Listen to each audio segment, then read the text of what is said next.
All right, well, this is already recording, so I don't have to do anything. We can go ahead and we can get started. So want to just first just take some time just to welcome everyone. Glad that you could be here with us. We're going to do these calls each and every month here for the Lifeonaire, the Connect Global community, and this is going to be for everybody. This is where you could invite anyone to come participate in these to learn from it, to maybe learn a little bit about Lifeonaire. But what we've decided that we are going to do moving forward is we're going to do what we're referring to as this versus series. This month, we're going to specifically be talking about whether we do debt-free versus borrowing. And we're going to go ahead and present, two different viewpoints from two different people. And it's not necessarily that one is right and the other is wrong. That's not the purpose here. We're not here to debate and to say, hey, my way is better than your way. But it's more importantly to get everyone thinking and to think through these and to maybe hear the different viewpoints as to why we would do one versus the other. And hopefully there's a lot of good lessons that come out of it. My guest today who is joining me is Joe Turney. And, I had an opportunity just a few weeks ago to just spend the day with Joe at his awesome lake house. He had a beautiful place. He and I just got to hang out. We got to talk life. We got to talk different things. We got to learn more about each other. But one of the things that I did not know about Joe was that when he came into Lifeonaire, that I thought Joe came into Lifeonaire and life was great already at the time, but I found out that he was still working really hard, and then 5 years later, after implementing a plan, he had retired, and I think he had told me that at 45 years old he couldn't even think about retiring, and at 50 he was retired. And so he shared with me what some of his plan was and how he went about that, and I thought he would just be a great and awesome guest to have here on our call to as we talk about debt-free versus borrowing. So before I jump in any further, Joe, I was just sharing just a little bit there, and I didn't do you any justice with sharing your story. Maybe you can introduce yourself and tell your story a little more from your perspective, and maybe fill in a few more details. So yeah, I wouldn't, just leading right off the bat, I wouldn't say borrowing was a conscious choice. It was the only way out at the moment for me where I was at. But yeah, at 40, roughly, 43 or so, I had a negative net worth, that, which means I owed more on everything that I had than it was worth, and which wasn't much at all anyway. There was no money in the bank. There was no money for anything. So, and all of that was a fallout from a catastrophic partnership where I learned some really hard lessons. But I tell people I've got so many scars because everything I've learned the hard way. And I would just like once to learn something an easy way, but everything I've done, I've learned the hard way.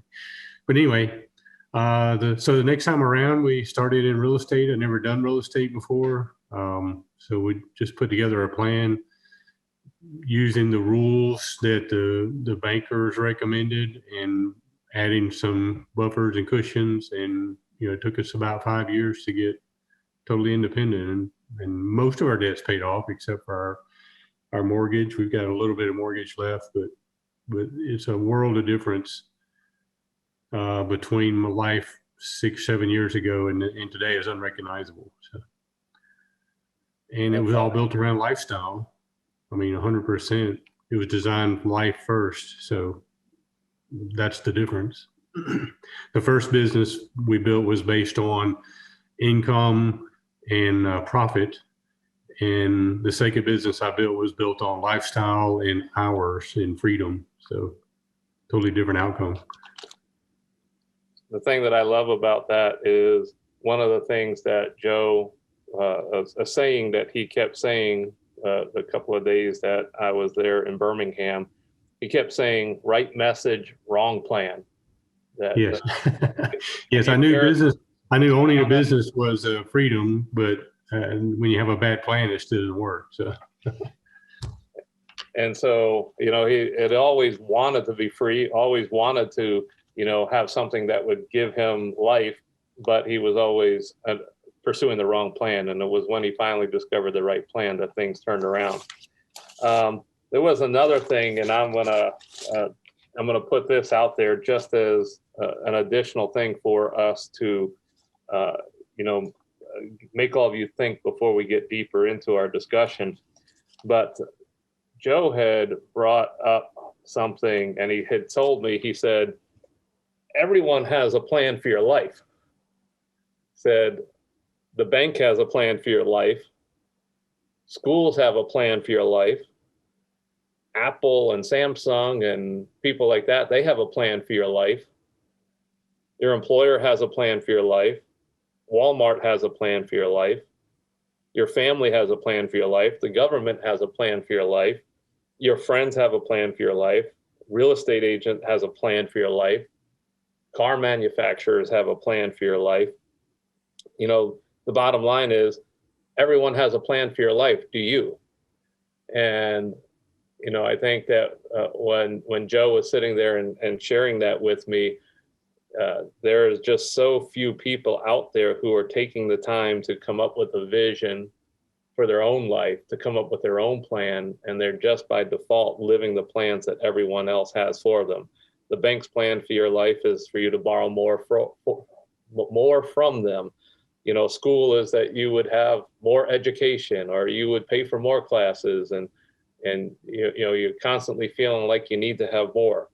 Apple and Samsung, they want you to buy the next product, and they're preparing you for the next phone already today, and they're getting you, of that mindset and marketing in such a way that you want that next one. And your employer wants you to work more, wants you to produce more, but they want to give you the same money that they were giving you before, but they want to get as much out of you as they can for the same amount of money. And so everyone's got a plan.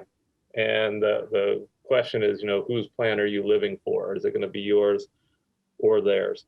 And so the interesting thing is that when I made the decision, as we get into this topic here of debt-free versus borrowing, the borrowing plan was something that really sounded great to me. I was in one time in a restaurant that I had owned, and there was a customer in there who was very well-heeled, very ambitious, and he was just building things up. And he said something to me. I was young. I was 25 years old at the time. And he said that his goal was to get $10 million in debt. And he said, because if I have $10 million in debt, I'll have much more in assets, and I'll be very wealthy when I get 10 million into debt. And I didn't forget that. I mean, I just shared it here with you right now. And that was something that just sort of stuck with me and sort of formed something in my mind. And I thought, yeah, if I had, $10 million in debt, I might have 15 or 20 million in assets, and I'd be a millionaire then. And so when I did start my real estate investing career, it wasn't an absurd idea to go deep into debt. And, from those of you who don't know my story yet, I had always been entrepreneurial from a young age. I've had many different businesses, most of them very small businesses, never really got off the ground. My first real business was one where I had a bar and a restaurant, but the first one only lasted about 10 months. I was 21 years old. They would not give a 21-year-old a liquor license, and that, for all intents and purposes, that put me out of business. I think they were wise in not giving me one. But I didn't learn my lesson the first time. I opened up another restaurant and bar. When I didn't open it, I bought one when I was 25. But I got to tell you, when I got that one, I thought I was going to be rich. I used creative sort of real estate techniques in order to get into that restaurant. I thought for sure when I bought it, I was set for life. I was going to, but I borrowed money from many different people, everything from the seller to the vendors to the video game pool table guys. I borrowed money from everyone in order to get into that. And it seemed like everybody made money except for me off of that place. But that didn't work out too well either. And then my next venture was into real estate. And I started out real estate as a wholesaler. There wasn't much else I could do. They said that you didn't have to have experience, you didn't have to have money, you didn't have to have good credit. And I was qualified for all of those things because I didn't have good credit, I didn't have money, I didn't have experience. So it was the perfect type of investing for me. And when I got into it, I really had a tremendous amount of success. I was first 2 years in the business, I flipped 105 houses. I didn't make that much money my first 2 years in the business. Made a lot of mistakes. I was just moving so fast. But I had made more money than I had ever made before in my life up until that point, but not the kind of money that people would have assumed I was making. I made some tweaks and changes to my business. I got rid of a partner. And then all of a sudden, I started making money like there was no tomorrow. I made as much in 1 month as I had made the whole previous year with the partner, and I continue to make that kind of money month after month moving forward. So with that in mind, and here I am now, I'm starting to make all of this money, and I'm trying to figure out what's the right thing to do with it. And I went on out and I sought counsel, and I started asking people, what should I do with the money that I'm making? And the plan that was put together for me, I was told, Steve, go off, buy yourself a nice house. You can afford a nice home. Go buy yourself something really nice. You need the tax write-off.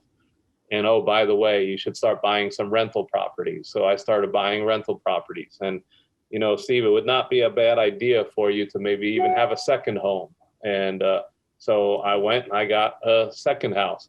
I built a home in the mountains of North Carolina.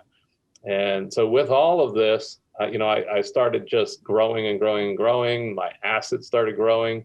I took their advice. I followed everything, did what they told me to do. And I went from having really essentially no assets to over $7 million in assets in just over 3 years. And by all worldly measures, I was a success. And those who were, sort of leading me down that path were telling me that I was successful, and they would continue to recommend that other people talk to me. And so I was getting phone calls all the time. People were flying in from all around the country to see what I was doing because they wanted to replicate what I had going on.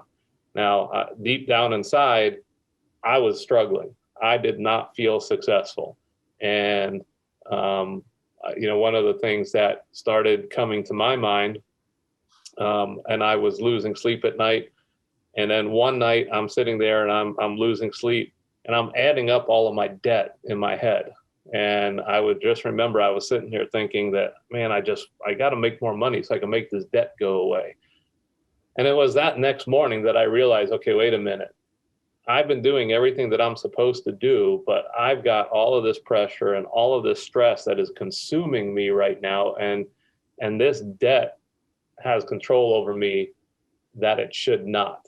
And that's really when I started contemplating that maybe I should not have debt. And there was a lot more of it that factored into it. I started looking at my tax returns and saw that I was paying over $300,000 a year in interest. And I had done that now for a number of years in a row where the interest payments were over $300,000. When I looked at my flipping business, I came to realize that I was averaging about $25,000 profit on each one of my rehabs.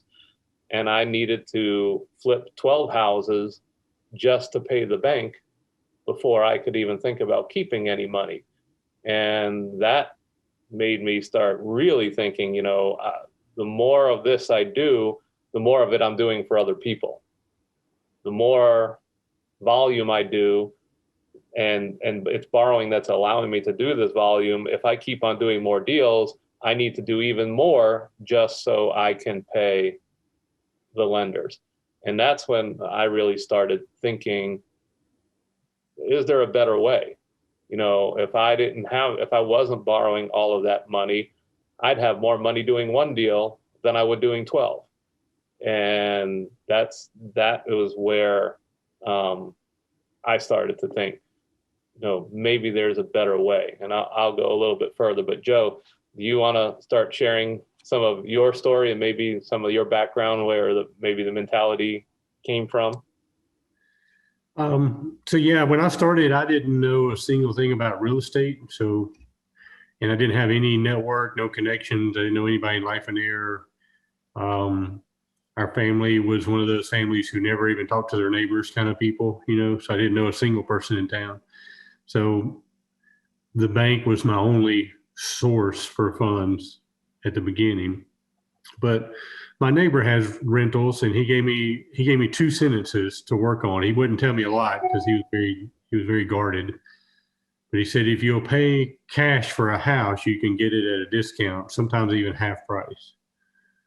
And that was his only advice. I said, do you have any money? I said, no, I'm having trouble putting gas in the car. So he said, I think you're just trying to get rid of me. He said, you need about $50,000 to get this started. He said, get that money and come back and I'll show you what to do with it. And so I went away scratching my head. The only way I knew to get money was just to work more hours. So I shifted my full-time job to go from 7 to 3 during the day. And then I took a second full-time job and worked from 4 to midnight at a second job. I took all the funds from the second job and put it in savings. At the end of a year, I had the 50 grand. And I went back to my neighbor and I said, hey, I got my 50 grand. And he just kind of shook his head and looked at me and said, what are you talking about? I said, you said if I got this money, you'd show me how to do this.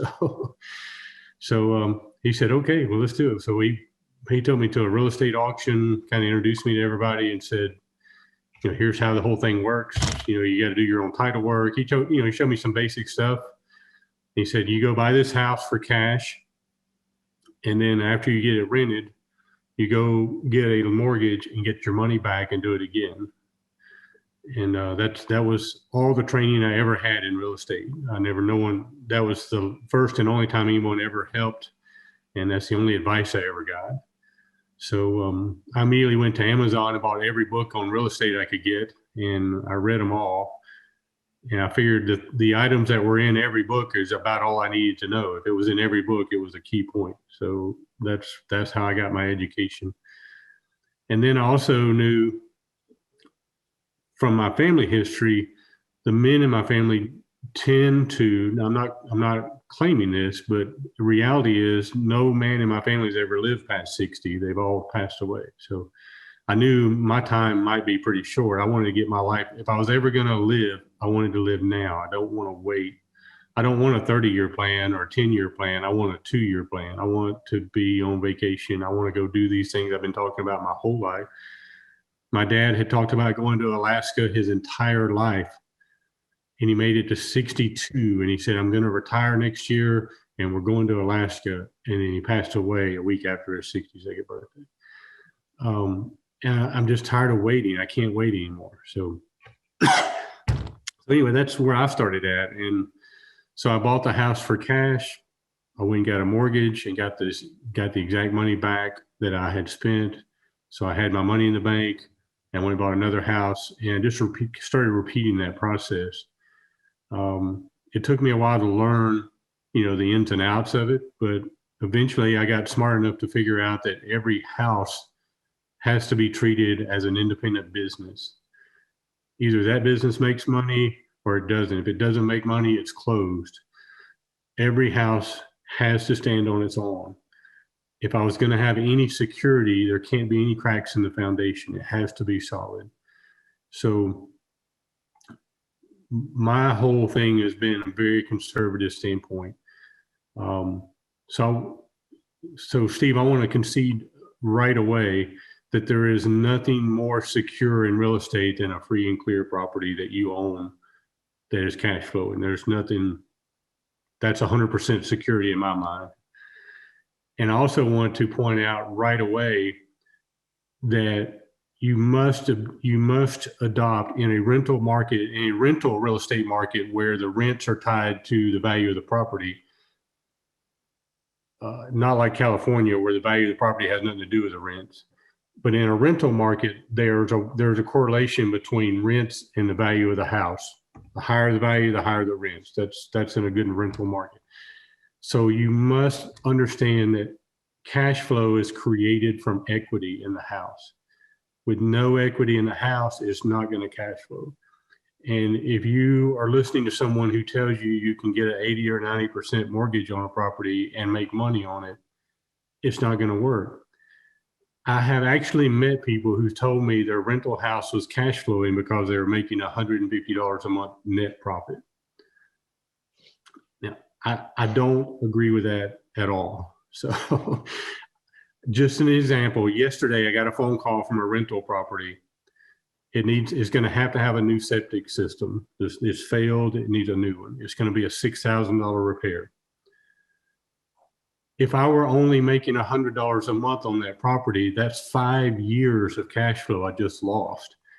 Do you think there's anything else that's going to happen in the next 5 years that might cost more? Do you think I'm going to have one bad tenant in 5 years? I'm going to need some kind of repair. If I were making $100 a month, that property would never cash flow long term. People get lost in looking at the individual months, but you got to look at the long-term plan.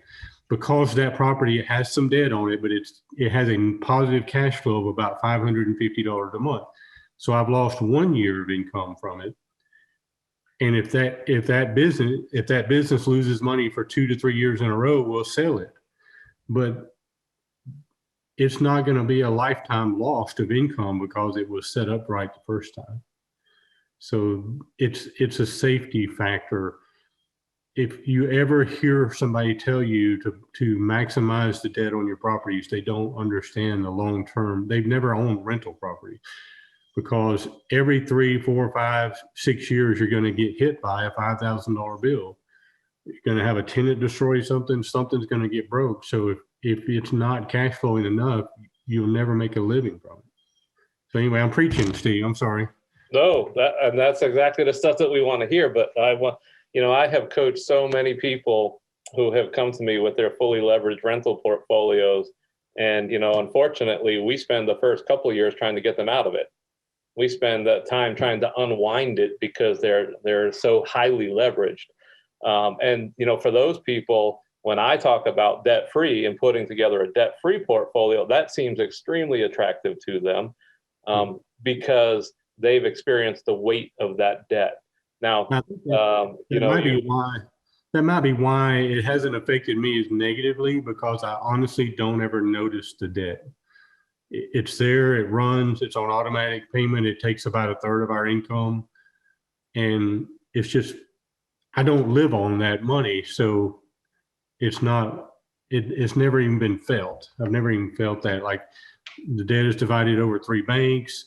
It's less than 40% of the value of the property on just about every case. It takes way less than half of the gross rents, and we only live on about 10% of the rents. So it's never even been noticed, I guess is my argument, because it was set up so, with a foundation under it. So we're gonna talk about that. I'm gonna make a note on that to actually come back to that here shortly. I'm coaching people today who are just getting started, and they're building their rental portfolios with debt. And, it's something that it fits their vision. They have a particular lifestyle that they want to live. There's a very, very well-designed plan that if they follow through with this plan, that in X amount of years, they're going to be free. They're going to be able to do it. Now, I will tell you, I have 2 people who I am working with where they are making between $500 and $900 a month net on each of the leveraged houses that they are buying. And that's a lot different when I'm talking to people, I have a hard time making an argument against them getting a 3% mortgage on a home that's netting them $900 a month in cash flow. When they come to me with $150 a month because they read in some course that, you know, you need to make $150 to $200 a door, I, I'm begging them not to do that. Because, like, to your point, when the historical things that I have dealt with, people can have 10 rental properties that are leveraged and they only need one vacancy and they make nothing that month. They're in the hole with a one vacancy, because of the leverage that they have on all of those properties. There's just not enough spread in there for them to make money. On the other hand, now these guys who are making $900 a door, they're renting these houses for $2,000, $2,100. They've got $1,200 a month on their mortgage payments on them, mortgage, taxes, insurance, everything included. You know, they can have 10 of those homes and have a vacancy and still have plenty of money left over. And there's enough in there to take care of repairs and everything. So, you know, it's hard for me to say. Now, here's the thing that I think needs to be acknowledged. I am of the debt-free mindset, and there's a couple of things that I want to throw out and how I arrived at that. First of all, I was sharing with you guys the story about the weight, the stress, and everything that came along with the debt, losing sleep at night, adding up how much, you know, debt I had, and my goal to try to get out of debt was to increase my capacity to borrow. I felt that if I could do more and bigger deals, I'd make more money and eventually get out of debt. And, you know, the irony of that is I think there's a lot of people who think that way, that the path to get out of debt is to be able to borrow more. And all you're doing is going deeper into debt. And, you know, I came to realize that if I wanted to get out of debt, the first step in my path was to stop borrowing. I was not going to get out of debt if I kept going deeper. And so rule number one became stop borrowing. Now, as a real estate investor, I also considered myself a problem solver. That's how I made money. I solved people's problems. We were doing rehabs, we were fixing problems. Everything was a problem. But now all of a sudden I had this problem where I said I couldn't borrow anymore. And, you know, what do I do? Because my entire business was predicated on my ability to be able to borrow. I had already owed the lenders $4.5 million. They told me they would give me whatever I wanted. Anything I walked in with, they would fund it. I asked them what the limits were. I had one bank tell me, Steve, there's no amount of money that we would not lend you. And so I was able to do anything I wanted to do. But I said, I got to make believe that they just passed a law that says Steve Cook is not allowed to borrow money anymore. And, you know, would I allow that to stop me from doing business? And I said, no, they've passed laws that were intended to slow real estate investors down or get real estate investors to do different things.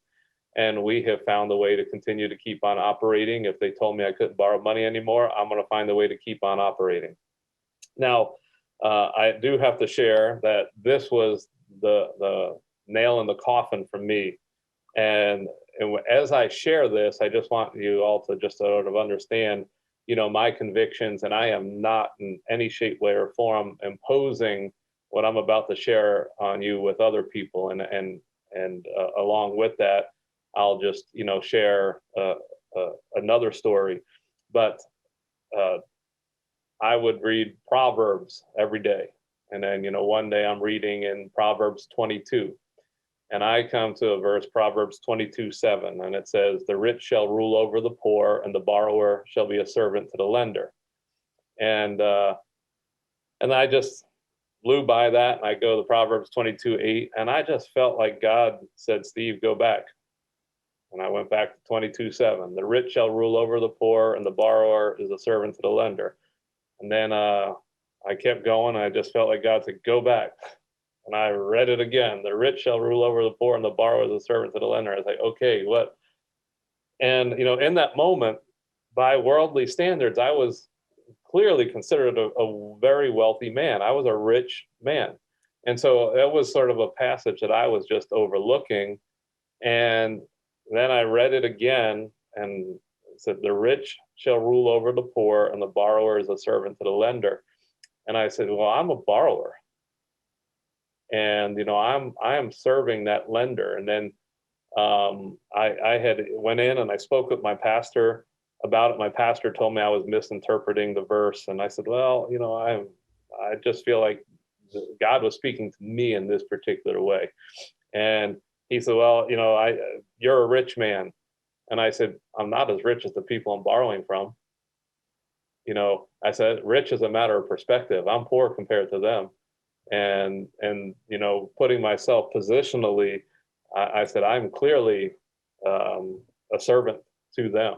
And that's exactly how I feel. I feel the weight of it. I feel like, I don't get to decide what I do Monday morning. I'm the owner of my business, but I'm getting up Monday morning because of promises I made to them. I'm going off trying to do another deal because of the promises and the obligations I have to them. And, the fact of the matter is they are controlling an awful lot of my decisions. And I had an opportunity. I don't want to say an opportunity. I'll say a charge, I think, from the Lord one time to give away a house. And I had been very generous. I loved giving, and I had loved just giving wherever God led me to. And then, as I got deeper into debt, my joy of giving started going away. It wasn't, I wasn't joyfully giving. I was begrudging with the giving. When people started asking me, that honestly, the thoughts that were going in the back of my mind was like, you know how much money I need? You're now coming asking me for money, and I got a lot of bills I got to pay, and when I didn't have all those bills, and I didn't have that debt, I was like, how much you need? Sure, let me give it to you. And I had tremendous joy in doing that. But now all of a sudden, I feel like God just tells me to give a house away. And I started making up every excuse why I shouldn't give that house away.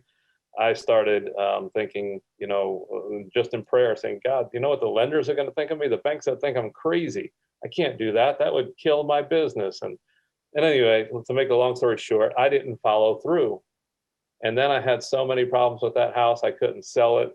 I don't have time to tell you all the stories of all the problems. I'll just share one of them with you. But one day the contractor calls me up and he says, what happened to the roof? I said, what do you mean what happened to the roof? He said, the roof, it's gone. I'm like, what are you talking about? He said, the roof is gone. There's no roof on the house. And I drove out there then to go see what in the world he was talking about. And there was a part of the house where the roof was gone. Evidently there was a wind burst, and the insurance company was the one who had just determined what had happened, because there wasn't a speck of dust in the house either. It was this vacuum effect. But those are the kinds of problems I experienced with this house that I was disobedient and I didn't give it away. And, finally, after a few years of not being able to sell that house, and I would put tenants in it just trying to make the mortgage payments, I finally just said, God, I'm sorry. I didn't follow through, do what you had asked me to do. I'll sell the house. I'll give all the proceeds to wherever you lead me to. And the moment I did that, the house sold right away. I gave all the proceeds to a charity, and it just changed things. But the point that I want to make with that was being in debt robbed me of my joy of giving. I started trying to find excuses as to why I shouldn't give and why I shouldn't do things.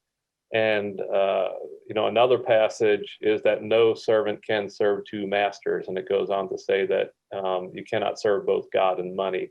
And when I put that together along with Proverbs 22:7, I felt a conviction to where I personally should not be borrowing. Now, that is not something that I impose upon anybody else. That is between God and I.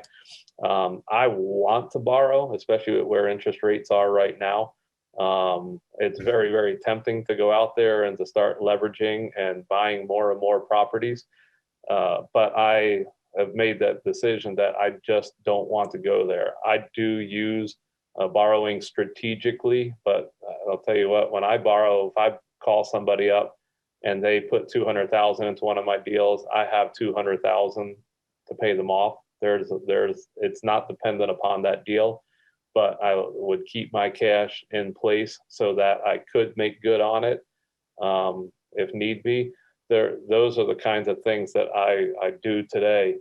But having said all of that, working my way out of debt, it was freeing. I lost money on some properties once I felt that conviction to get out. But the way that I looked at it was, when I took those losses, I looked at it as buying my life back. I looked at it as that, hey, getting out of that debt and removing that obligation was actually buying my time and my life, because when I had the debt, I had to go out and work and make more money in order to pay for that debt. And it freed up my time. It freed up my life as I was getting out of it. So there's two differences then. For me, I have a business that generates a lot of cash. My flipping business generates a lot of cash. I have the ability to put away a lot of cash and to go off and buy a house free and clear.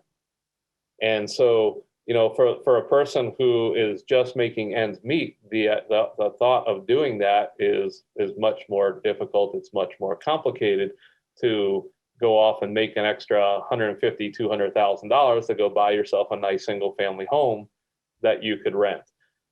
For the people who I have coached, we always recommend all different things, and just an awesome experience that I have just a few days ago was with I bought a mobile home last week. It was the first time I've ever bought a mobile home, and it was a mobile home in a park. And I bought the mobile home. I bought all of the personal property. The guy who had owned the mobile home was a contractor, and I got so many tools. It was ridiculous. But everything from his big screen TV to all of his furniture, some of which were antiques, and every tool under the sun, I ended up buying. And we ended up selling all of the stuff, all the personal property sold. And then I sold the trailer. And the trailer, I had about 40 people interested in it. And one guy immediately just came. He said, I'm putting a deposit down. We'll work everything else out, but nobody else is getting this. Where do here's $500. And he's just trying to, I wasn't there at the moment, but he's trying to give my wife $500 to make sure nobody else could buy it. So anyway, I get to meet the guy, and it's just a great, great guy, man. I loved it. We had a great conversation. He said, man, I'm a school teacher. And he said, and I want to free myself from my job. I want to be independent of my job. And he says, I made the decision. I'm going to start buying mobile homes, and I buy them in parks, and I'll rent them out and until I have enough of them to where I don't have to work as a teacher anymore. He said, I love being a teacher. I love kids. And he was awesome with my kids. He knew every single one of my kids' names and their stories before he left. Just a great guy. But he said, I just want to have the freedom to be able to do what I want to do. And this is my plan. My plan is buying mobile homes. And he said, I would do single family homes, but I can't afford them. He said, but with my job, I'm just diligent. I save up the money. And every time I have enough money to buy another mobile home, I buy it. And so anyway, he just had a plan. He didn't have to, even with his job, he didn't have to make an extra $150,000 a year to invest into free and clear things that would make him money.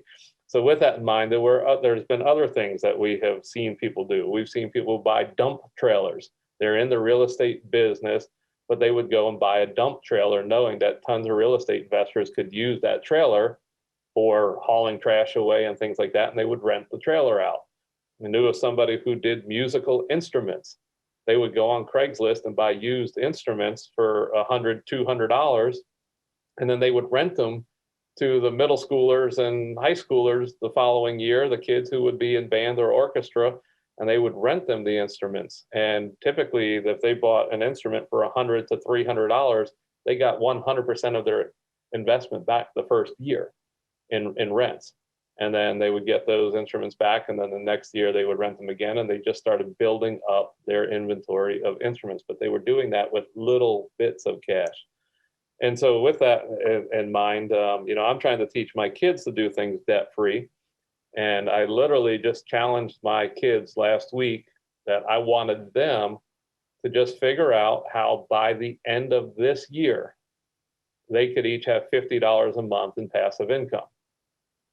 And I wanted them to just get creative to figure out a way that they could make $50. Just get them into that mindset. I'm not trying to get them to retire. I just want them into the mindset of putting some money to work.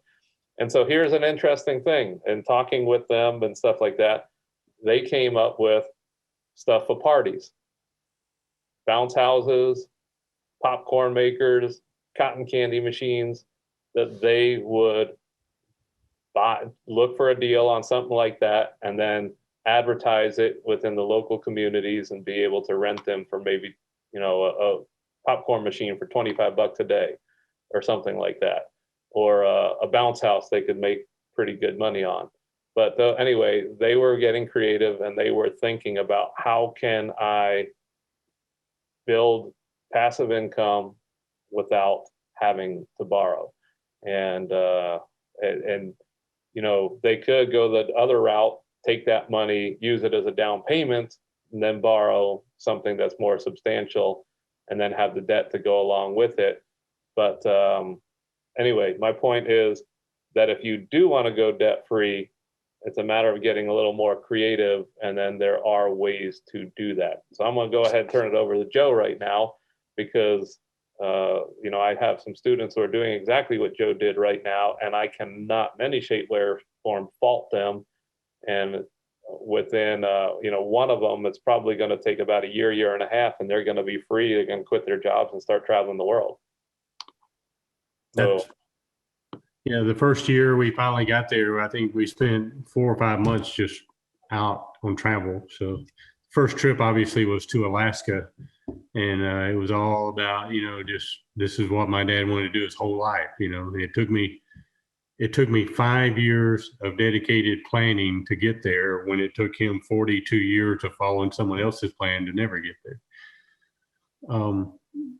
But yeah, Steve, to your point, anything that robs you of your peace and creates worry or stress in your life, it has to be eliminated. It has to be. If you're going to live a truly joyful life, you must eliminate the things in your life that create stress. And I went down this path so violently that I looked around and I eliminated every person in my life almost. So, because they're stressing me out so bad, but I had to back off a little bit.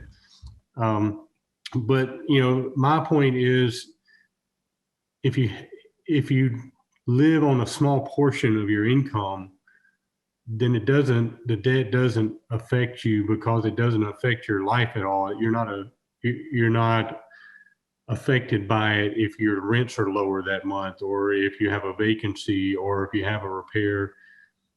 And going back to the point earlier was, if you treat every house as a business, that it must make profit or it has to be closed, then the bank is financing that house. That's the business the bank is financing. The house is serving the lender. The house serves, either the house serves the lender or it has to go, but I'm not going to serve the lender. That's my mental process, where it doesn't keep me up at night. The minute I have had to pay the house's bills for 3 years, the house has to go.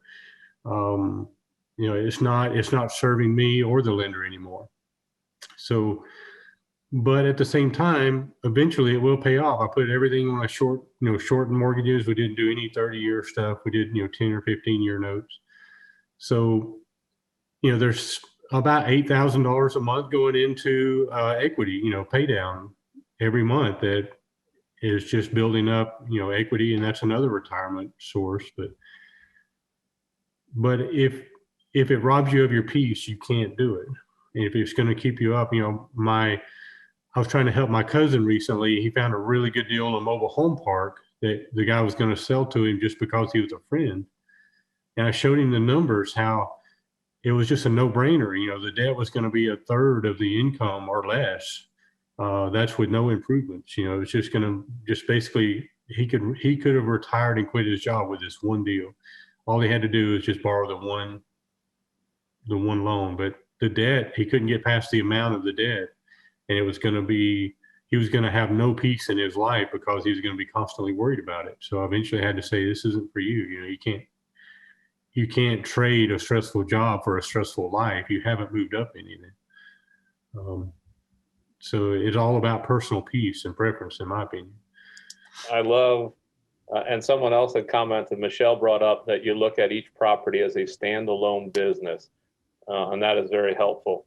And that is something that I don't do.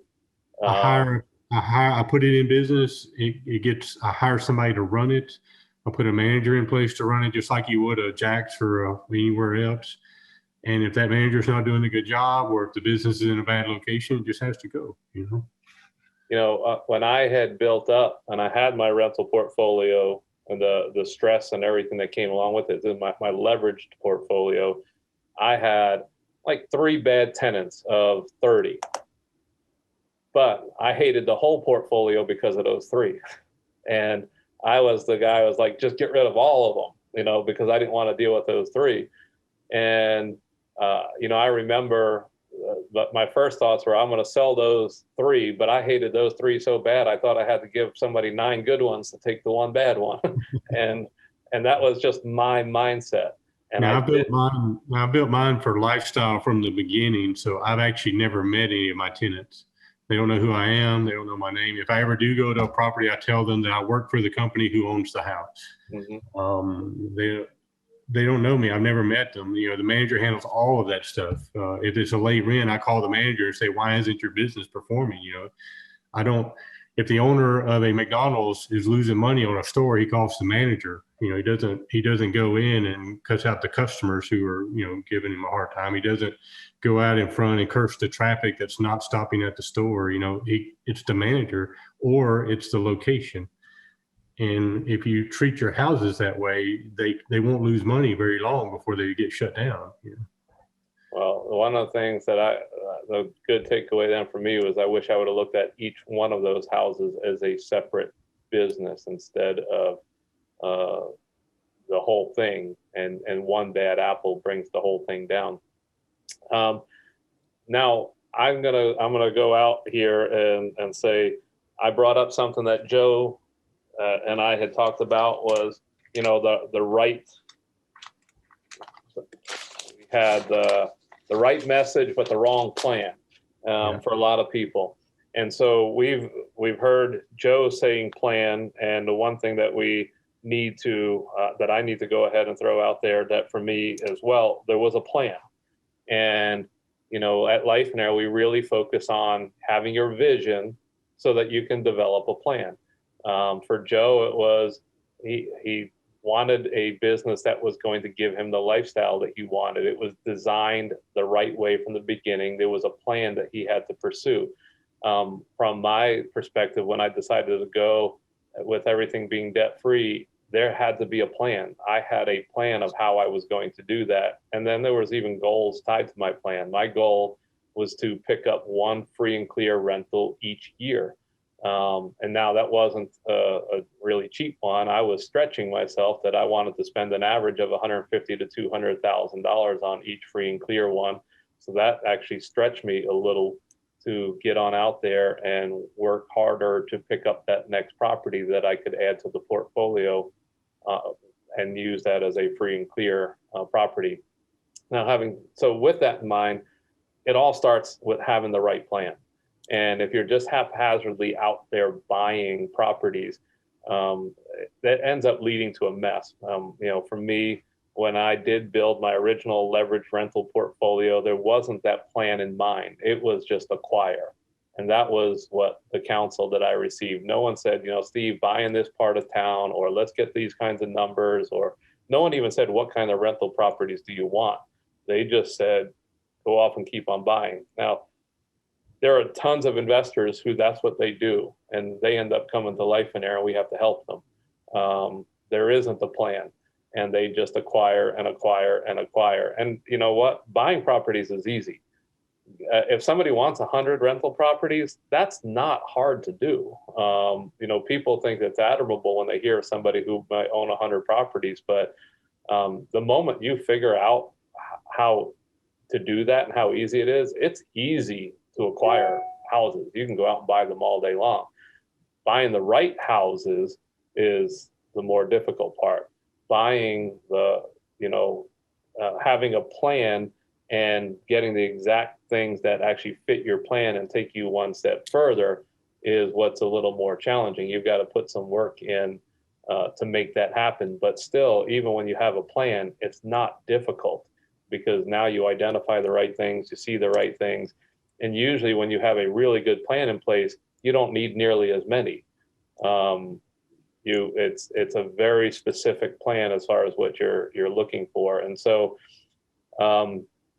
I hope that what we've shared with you here today really opened your eyes up to, thinking a little bit more. Is debt-free the right way to go? Is borrowing the right way to go? But more importantly, regardless of which direction you go, I want you to develop a plan and to have a clear plan that you're going to stick to and follow with moving forward with putting together whatever it is that you're doing. But there's one thing we both heavily agree on is borrowing too much is not the right plan. Mm-hmm. Even though I use debt, it's not a controlling factor. It's a minor factor, not a major factor. So. Mm-hmm.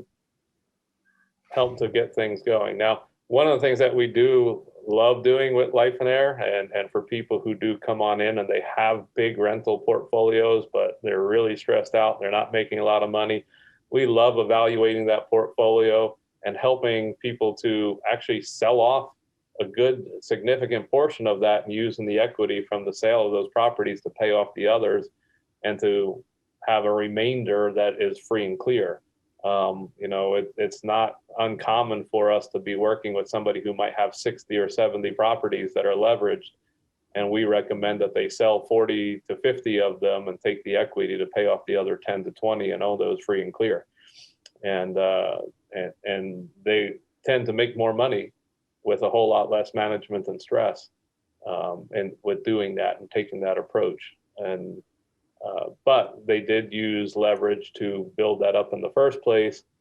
And then they now at this point have the option of deciding to become, do it debt-free or maintaining that leverage. But more importantly, I think that what Joe would say is what they need to do is close the non-performing businesses of that portfolio, and they'd be a lot happier if they just closed the non-performing ones. What do you think about that, Joe? Yeah, to me, it's no different than if you own 10 fast food restaurants. They either run by themselves or they don't, and you can't be at every one every day, and you can't turn it around if it has a broken customer base or a broken manager. So. I love that approach. Hey, we've got a few more minutes. If anybody wants to type questions into the chat or raise your hands, we might go ahead and take a couple of questions. But if anybody's got a comment or a question, you can put it in the chat, or you can click on the raise your hand and we'll take a couple of questions.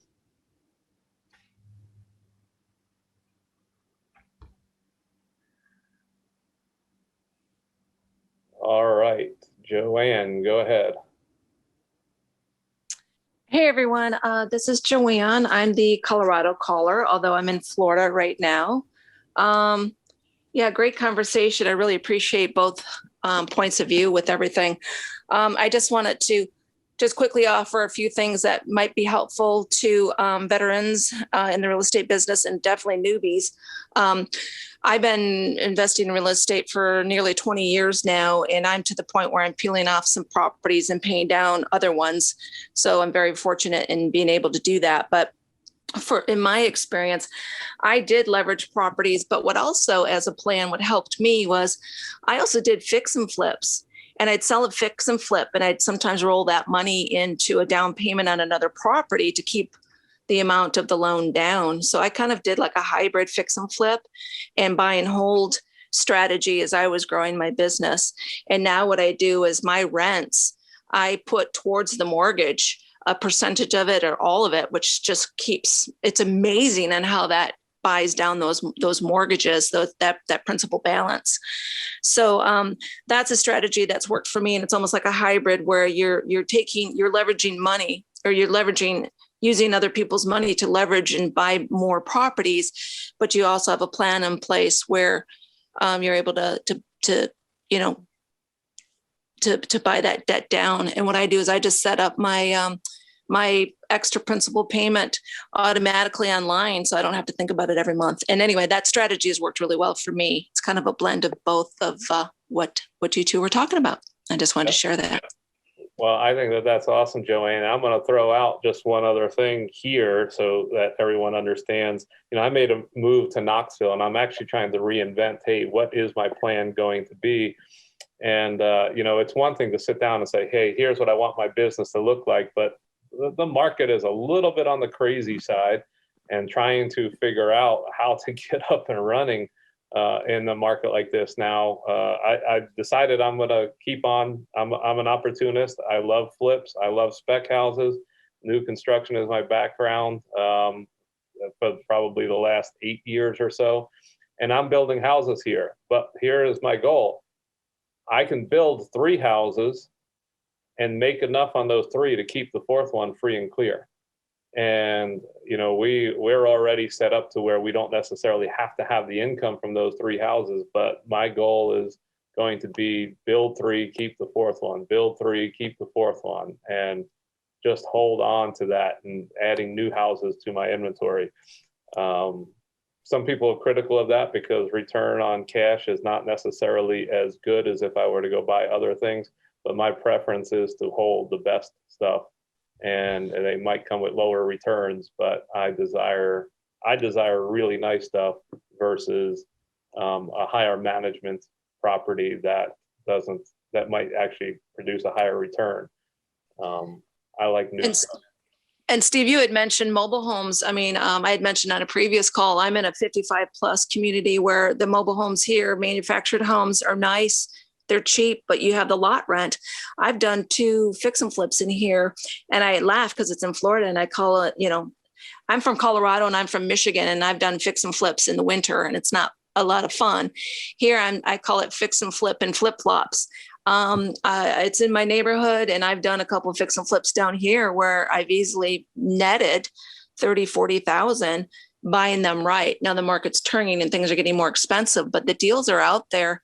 And even if someone needs to maybe even partner with I've partnered with people where they've loaned me money at a reasonable rate, or I've done an equity split with them to get out there and either do like what you're doing or with what I'm doing, or doing something, with single family or multifamily, where you partner with people and get creative and do it and keep your risk low, like you were saying. Yes. Yeah, and just keep churning that money over, like you're saying, Steve, where you roll that money and pay down debt somewhere else. Yep. Awesome. Thanks, Joanne, for sharing. You're Juan, welcome. Thank you. You got a question, Juan? Yeah, assuming I'm the only one. This is Juan T from Oklahoma City. How's everybody? Doing well. Glad to have you. Awesome. I had a question. I hope it's quick, but I don't know. But I'm currently renting in a house with somebody. The property across the street, I've kept my eye on it for almost the last year. It was vacant, and talked to some ladies that were helping the owner, I guess, kind of clean it out before it's going to sell. I'd like to live in it, but I'm not in a position to take it down myself. So, and I have a background in wholesaling, but in this, I'd like to keep it. But I was kind of curious if there's a creative way to get it financed or a partnership where I could potentially try to live in it and or Airbnb a part of it. I'm just trying to see how I can secure it without being able to get it myself, but wanting to keep it, but make it something that's enticing to maybe an investor and to try to get them in return. But I don't know exactly what that could look like. So I hope I'm not overcomplicating it, but and maybe there's an answer to that, or at least an idea for a direction. So let me just ask you a quick question. Have you spoken to the sellers or the owners as far as what they want out of it? Are they willing to be creative, or do they just want cash? I haven't talked about anything creative from the owner side. I know they talked to another flipper in the area, and she gave them some ideas of, where the value could potentially be and what the ARV could be, after the fact, but haven't really spoken in terms of what she would like. I mean, I think that would be one of the first places that I would start as far as creativity, is seeing if they would be willing to do a lease option or an owner finance or subject to or something for you, where, you know, the financing and, or, you know, the deferred purchase is coming from their end. Apart from that, it sounds to me like, you know, if the numbers work, you should be able to find somebody who might be willing to joint venture with you on it, who would put up the cash, you come on in, do everything else. And, you know, this is something that happens quite often within the Lifeonaire community, where somebody puts up the cash and then another person is the one doing the deal, doing the work, putting in the sweat, and getting the property turned around to where they realize a profit and split those profits. But, you know, apart from that, the other thing, unless there's just no way that you yourself can buy or get a mortgage, and I don't know what your ultimate goal is with it, but if you're looking at this to be your personal residence, you know, mortgages right now are about the best that you're ever going to see, and to be able to lock that in for 30 years. If it's the house that you want and you want to be there, I would, you know, I would never discourage somebody from going down that path right now, unless you have the same conviction that I have. I would encourage you to look at that. Okay, well, no, that definitely helps. And then, you know, I hadn't really thought about exploring anything with the owner, so that definitely adds to it. And then the only other little bit I would add is that I wasn't completely sure on is there a way to potentially JV and still keep it as a resident, but still get paid out to where it makes sense for them? Because I thought typically on JVs, you're going to get paid out on a refinance. Well, JVs can get paid out on a refinance. They can get paid out on a sale, but the beauty of that when it comes to dealing with people privately is that that's completely negotiable. Most of the people that I know are going to want to get in and out rather quickly and realize a profit sooner than later. However, that's not the case for everybody. And there are people out there, you know, if you shook enough trees, there's somebody out there who is going to be willing to put the money up long-term at 5 or 6% for you. I don't come across those people too often, but they're out there. And I find that it's getting more and more competitive. Even people with money who want to lend, we're having a hard time lending money today because there's so much competition where there's so much money out there right now that most people are not having a problem finding money. And so it's getting more and more competitive even on the lending side. Okay, well, that definitely helps. I'm with Steve on that. I think the highest priority thing to do today is to reach out to the owner, because they're getting ready to list it for sale. And once it's listed for sale, you're going to lose your opportunity. So you need to make contact with them quickly. Will do. And yeah, that's the plan. And I've built a good relationship with them. And I was even kind of cutting the grass at the house when no one was around, just so people didn't break in. So, but yeah, no, I definitely got some great ideas. So thank you both. Juan, just real quick with that in mind, they probably, you know, they've already spoken with other people. You know, chances are it's probably a lower number. And, you know, the thing that you could offer is, hey, I can give you more, but I need these terms. And so that's the conversation that I would have with them. Okay, will do. Thank you.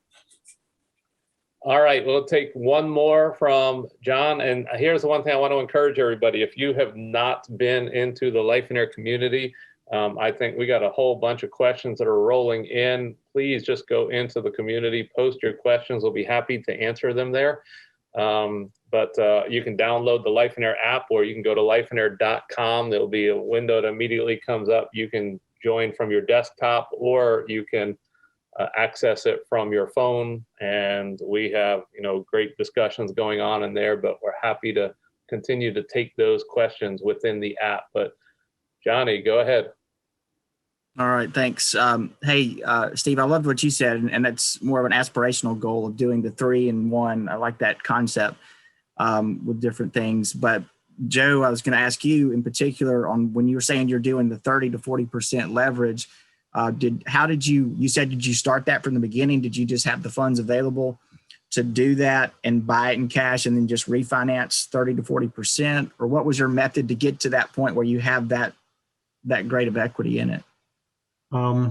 In full disclosure, the first 3 houses we did were more like 70%, 60 to 70%, but I was still self-funded because I didn't know there was any other option. I didn't know about partnerships or joint ventures or anything like that. I just went and saved brute force, just save money to start with. And then I learned how to get better deals, make lower offers, buy fewer houses, and I would routinely, I've slowed down a lot today, but I routinely make a written offer every single day, just to buy one house every 2 months or so. But my offers are low. I try to buy them at 40 to 50% of their value, and put 10 to 15% of their value into a rental rehab, not a flip, and then borrow 50%. And like Joanne was saying, I started doing fix and flips a few years back, and that extra money I use to borrow less on rentals too. So if I make 20 grand on a flip, I'll borrow 20 grand less on the next rental. I won't actually spend that money. I'll just borrow less. So it's always been a fight, because I know my freedom comes from cash flow, and cash flow comes from equity. So I can't have my freedom without enough equity. So I'm always fighting against borrowing too much. My lender always wants to give me more. The bank always wants to give me more. They remind me all the time, you're approved for 80% of this. We can go all the way up. I'm like, no, stop. I have, $32,711 invested. That's exactly what I want to borrow. I don't want anything else.